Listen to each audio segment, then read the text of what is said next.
చంద్రబాబులా తాను కుర్చీ లాక్కునే రకం కాదని, సచివాలయం సమావేశ మందిరంలో కూర్చున్నానని, ముఖ్యమంత్రి కుర్చీలో కూర్చోలేదని రాష్ట్ర పరిశ్రమల శాఖ మంత్రి గుడివాడ అమర్నాథ్ స్పష్టం చేశారు. మంత్రి అమర్నాథ్ ముఖ్యమంత్రి జగన్మోహన్ రెడ్డి కుర్చీలో కూర్చొని రివ్యూ చేశారంటూ మీడియాలో వస్తున్న కథనాలపై ఆయన తీవ్ర ఆగ్రహం వ్యక్తం చేశారు. దీనిపై అమర్నాథ్ వివరణ ఇస్తూ తనపై ఈ విమర్శలకు పాల్పడిన ధూళిపాల నరేందర్ బహుశా చంద్రబాబు నాయుడిని ఉద్దేశించి మాట్లాడినట్టు కనిపిస్తోందని అన్నారు. ఎన్టీఆర్ నుంచి పార్టీని, కుర్చీని చంద్రబాబు లాక్కొని అతనిపై చెప్పులు విసరించిన నైజం చంద్రబాబుదని, అట్లాంటి దుర్మార్గమైన ఆలోచన తమ పార్టీలో ఎవరికీ లేదని స్పష్టం చేశారు. గౌరవ ముఖ్యమంత్రి గారు ఈరోజు రాష్ట్ర వ్యాప్తంగా ప్రతి సంవత్సరం ఉన్నటువంటి ఆనవాయితీ ప్రకారం రాష్ట్రంలో ఉన్నటువంటి దాదాపు 2.5 లక్షల మంది వాలంటీర్స్ రాష్ట్ర ప్రభుత్వానికి, రాష్ట్రంలో ఉన్నటువంటి ప్రజలకి మధ్య వారధిగా ఉన్నటువంటి వాలంటీర్స్కి పురస్కారాలు అందిస్తూ ఉన్నాము. సేవా వజ్ర, సేవా రత్న, సేవా మిత్ర కింద అందిస్తున్నటువంటి పురస్కారాలని ఈరోజు గుంటూరు జిల్లా నుంచి ముఖ్యమంత్రి గారు వారు ప్రారంభించడం జరిగింది. అలా ఈరోజు విశాఖపట్నం జిల్లాలో కూడా ఈ కార్యక్రమాన్ని ఏర్పాటు చేసి దాదాపు 10,800 మందికి వివిధ హోదాల్లో సేవా వజ్ర హోదా కానీ, సేవా రత్న కానీ, సేవా మిత్ర కింద 10,800 మంది వాలంటీర్స్ని పురస్కరించుకునేటువంటి కార్యక్రమాన్ని చేయడం జరిగింది. వారందరికీ కూడా ఈరోజు గౌరవ శాసనసభ్యులు, శాసనమండలి సభ్యులు, జిల్లా అధికారులు నేతృత్వంలో వారందరికీ కూడా అవార్డ్స్ ఇచ్చి వారు విశిష్టంగా చేస్తున్నటువంటి సేవలు గడిచినటువంటి 58 నెలలుగా రాష్ట్రంలో వైఎస్ఆర్ కాంగ్రెస్ పార్టీ అధికారంలోకి వచ్చినటువంటి నాటి నుండి నేటి వరకు పేదవాడికి చేస్తున్నటువంటి సేవలకి, వారు చేపడుతున్నటువంటి కార్యక్రమాలకి గుర్తింపుని ఇచ్చేటువంటి కార్యక్రమం భాగంగా ప్రతి సంవత్సరం చేస్తున్నట్టుగానే ఈ సంవత్సరం కూడా చేస్తూ ఉన్నాం. దాదాపు 300 పైచిలకు కోట్ల రూపాయలు దీనికోసం వారి పురస్కారానికి ఇవ్వడానికి ప్రభుత్వం నిర్ణయించుకొని చేస్తున్నటువంటి కార్యక్రమం. పెద్ద ఎత్తున వాలంటీర్స్ తాలూకా కార్యక్రమాల్ని, వారు చేస్తున్నటువంటి సేవల్ని మరొకసారి ప్రభుత్వం గుర్తించి, ప్రజలకు చేస్తున్నటువంటి సేవల్ని మరొకసారి గుర్తించి వారు ఇందులో ఎంపిక కాబట్టినటువంటి ప్రతి ఒక్క వాలంటీర్ కూడా హృదయపూర్వకంగా శుభాకాంక్షలు తెలియజేస్తా ఉన్నాను. Thank you. సచివాలయంలో 8 ప్రాజెక్టులు శంకుస్థాపన చేశారు. శంకుస్థాపన చేసినటువంటి క్రమంలో ముఖ్యమంత్రి గారు కూర్చొని శంకుస్థాపన చేసినట్టు కూడా ప్రధాన ప్రతిపక్షం టీడీపీ నేతలు పదే సెటైర్లు వేస్తున్నారు. సోషల్ మీడియా వేదికగా విమర్శిస్తున్న పరిస్థితి ఎట్లా చూస్తారు? ఒకటి, మాట్లాడినటువంటి వ్యక్తి నన్ను ఉద్దేశిస్తూ మాట్లాడా లేకపోతే చంద్రబాబు నాయుడు గారిని ఉద్దేశిస్తూ మాట్లాడాడో ఒకసారి చెప్తే బాగుంటుంది అన్నటువంటిది నా అభిప్రాయం. నేనేమి చంద్రబాబు నాయుడు లాగా కుర్చీలు లాక్కున్నటువంటి రకం కాదు. ఎన్టీ రామారావు గారు ముఖ్యమంత్రి కుర్చీ లాక్కున్నటువంటి చంద్రబాబు నాయుడు రకం కాదు. నేను మొట్టమొదటిసారిగా గ్రహించాల్సినటువంటిది ఏంటంటే, ఆ అలవాటు ఆ పార్టీకి సంబంధించి నా మీద ఎవరైతే విమర్శలు చేస్తూ ఉన్నారో, విమర్శలు చేస్తున్నటువంటి పార్టీ అధినాయకుడు ఉన్నటువంటి లక్షణం తప్ప మా లక్షణం కాదు అనేటువంటి విషయాన్ని వారు గమనించాలి. చంద్రబాబు నాయుడు గారు లాక్కున్నటువంటి కుర్చీ గురించి కానీ, చంద్రబాబు నాయుడు లాక్కున్నటువంటి పార్టీ గురించి కానీ, చంద్రబాబు నాయుడు గారు లాక్కున్నటువంటి ఎన్టీఆర్ ట్రస్ట్ గురించి కానీ, చంద్రబాబు నాయుడు గారు ఎన్టీ రామారావు మీద వేసినటువంటి చెప్పుల గురించి కానీ, ఇవన్నీ కూడా వారు గుర్తుపెట్టుకొని మరొకసారి వారిని గుర్తు చేసుకుంటూ వారిని అనాల్సినటువంటి మాటలు నన్ను అనడానికి వారు ప్రయత్నం చేసినట్టుగా కనబడతా ఉంది తప్ప,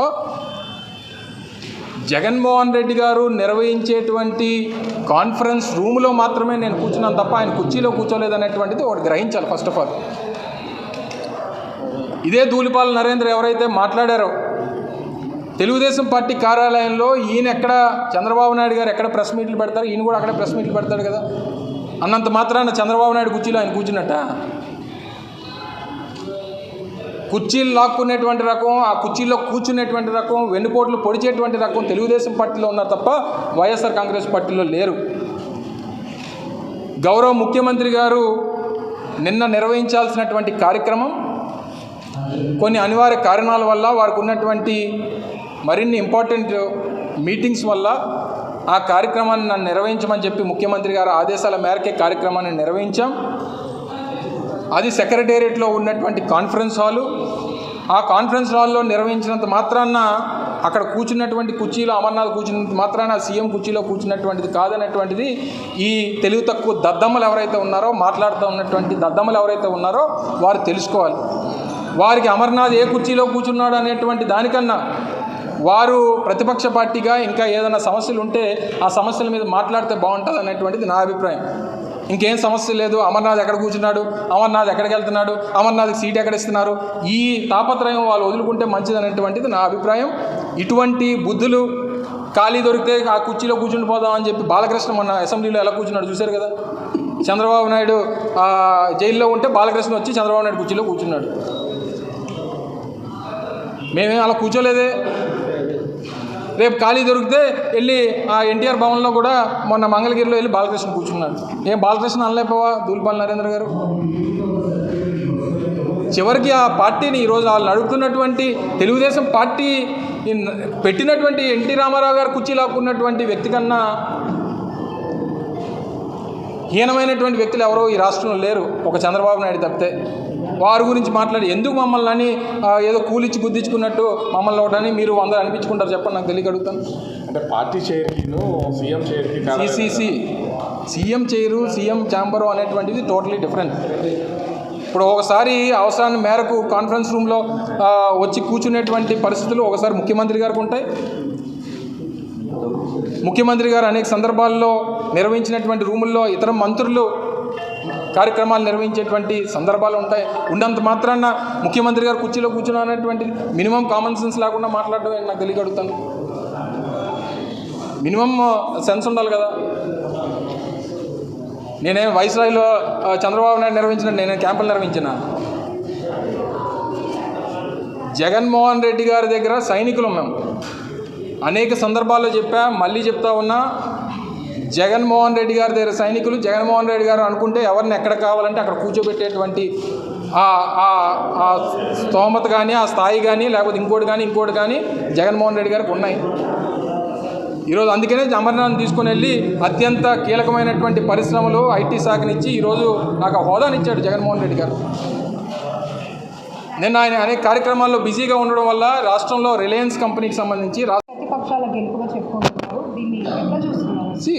వాలంటీర్స్ అనేటువంటి వారు ప్రభుత్వంలో ఒక పార్ట్. వాళ్ళు వాళ్ళు ఏం పట్టుకొని తిరగమనలేదు, మేము జెండాలు పట్టుకొని తిరగమనలేదు. వాలంటీర్స్ని మేము ఎన్నికలు ఉపయోగించుకుంటామని చెప్పలేదు మేమేమి, లేకపోతే ఎన్నికల ప్రచారంలో మేము వాడుకుంటామని చెప్పలేదు.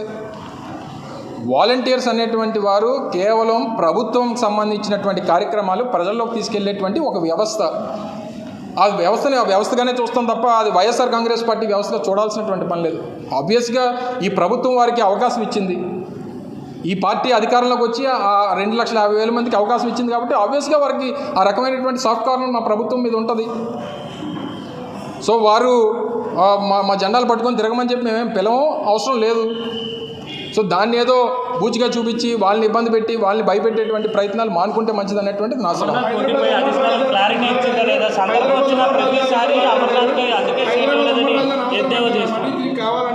గురు చెప్పింది నాకేం అర్థం లేదు.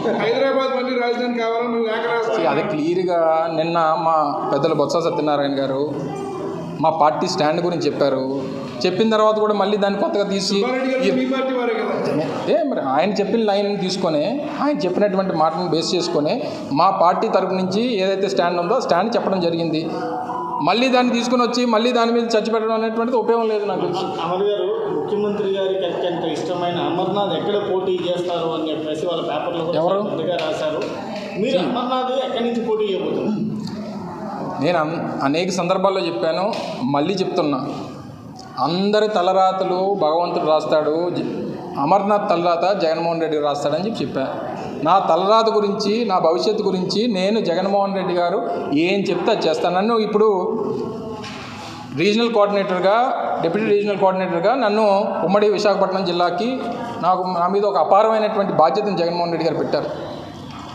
ఉమ్మడి జిల్లాలో ఉన్నటువంటి 15 నియోజకవర్గాల గెలుపు కోసం అమర్నాథ్ ఉపయోగపడతాడని చెప్పి నమ్మాడు కాబట్టి నన్ను పెట్టాడు. అంతకంటే ఏం కావాలి? ఉన్నటువంటి రీజనల్ కోఆర్డినేటర్ పెద్దలు సుబ్బారెడ్డి గారు ఈరోజు రాజ్యసభకి ఎన్నిక కాబడతా ఉన్నారు. వారి తాలూకా అవసరం ఇటు ఉమ్మడి విశాఖపట్నం జిల్లా కానీ ఉత్తరాంధ్ర జిల్లాలు కానీ రాష్ట్రంలో ఇతర జిల్లాల్లో కానీ వారి అవసరం ఉంటుంది. వారితో పాటు ముఖ్యంగా ఈ ప్రాంతంలో ఉండి పనిచేయాల్సినటువంటి అవసరం పార్టీ కోసం జగన్మోహన్ రెడ్డి మా అందరి తాలూకా ఆలోచన కానీ మా పార్టీలో ఉన్నటువంటి ప్రతి కార్యకర్త తాలూకు విధానం కానీ జగన్మోహన్ రెడ్డి గారిని ముఖ్యమంత్రిని చేసుకోవడం. దానికోసం మేము కష్టపడతాం. దాంట్లో ఏ పాత్ర అమర్నాథ్ పోషించాలనేటువంటిది జగన్మోహన్ రెడ్డి గారు నిర్ణయిస్తారు. ఆ నిర్ణయం మేరకు మేము పనిచేస్తాం. పోటీ చేయడానికి అవకాశం ఇవ్వకూడదని ఎవరన్నారు? భావించట్లేదా? ఎందుకు అన్యాయం? దేనికి అన్యాయం? పోటీ చేస్తేనే నీకు గుర్తింపు ఇచ్చినట్టు, పోటీ చేయకపోతే గుర్తింపు ఇవ్వను అనుకుంటే అది అమాయకత్వం. రాజకీయాల్లో పోటీ చేస్తేనే రాజకీయాల్లో ఉండాలి, లేకపోతే లేదు, లేకపోతే రాజకీయాల్లో పోటీ తప్పితే వేరే పని ఉండదు అనుకుంటే అమాయకత్వం. రేపు రాష్ట్ర వ్యాప్తంగా పోటీ చేసేది 175 నియోజకవర్గాల్లో 175 మంది అభ్యర్థులే, 25 మంది ఎంపీ అభ్యర్థులే. మరి మిగిలిన లక్షలాది మంది వైఎస్ఆర్ కాంగ్రెస్ పార్టీ కార్యకర్తలు ఏం చేయాలి? వారు పోటీ చేయట్లేదు కాబట్టి వారు అవమానంగా ఫీల్ అవుతారా, లేకపోతే ఇంకోటి ఫీల్ అవుతారా? పార్టీ బాధ్యత ఉంది, పేదవాడి తాలూకు భవిష్యత్తు మీద బాధ్యత ఉంది, జగన్మోహన్ రెడ్డి గారి అవసరం రాష్ట్రానికి ఉంది. వీటన్నిటిని తీసుకెళ్లాల్సినటువంటి వ్యక్తులు కూడా ఉన్నారు కదా, దానికోసం పనిచేయాల్సినటువంటి వ్యక్తులు కూడా ఉన్నారు కదా. సో అందులో అవసరమైతే ఆ పాత్ర పోషిస్తాం. నేను మొన్నే చెప్పాను, నేను గత నెల 15 రోజులుగా చెప్తా ఉన్నాను, అమర్నాథ్ పోటీ చేసినా చేయకపోయినా ఈ జిల్లాలో మొట్టమొదటిగా వైఎస్ఆర్ కాంగ్రెస్ పార్టీ జెండా పట్టుకొని ఎన్నికల్లో ముందడుగు వేసేది అమర్నాథ్ అనేటువంటి చెప్పా. దానికి కట్టుబడి ఉన్నా. నా భవిష్యత్తు గురించి, నా తలరాత గురించి, నా భవిష్యత్తు గురించి జగన్మోహన్ రెడ్డి గారు నిర్ణయిస్తారు. రాష్ట్రంలో ఆదిత్య బిర్లా కంపెనీకి సంబంధించి, వెసివిఎస్ అనేటువంటి ఒక పెద్ద కంపెనీకి సంబంధించి, నక్కపల్లిలో ఏర్పాటు చేస్తున్నటువంటి ఇండస్ట్రియల్ క్లస్టర్కి సంబంధించి, శ్రీకాళహస్తిలో ఏర్పాటు చేస్తున్నటువంటి క్లస్టర్కి సంబంధించి ఈరోజు అనేక కార్యక్రమాలు, నేను దాదాపు 5,000 కోట్ల రూపాయలు. ఎప్పుడన్నా దీనికి కూడా సమాధానం చెప్పాలి.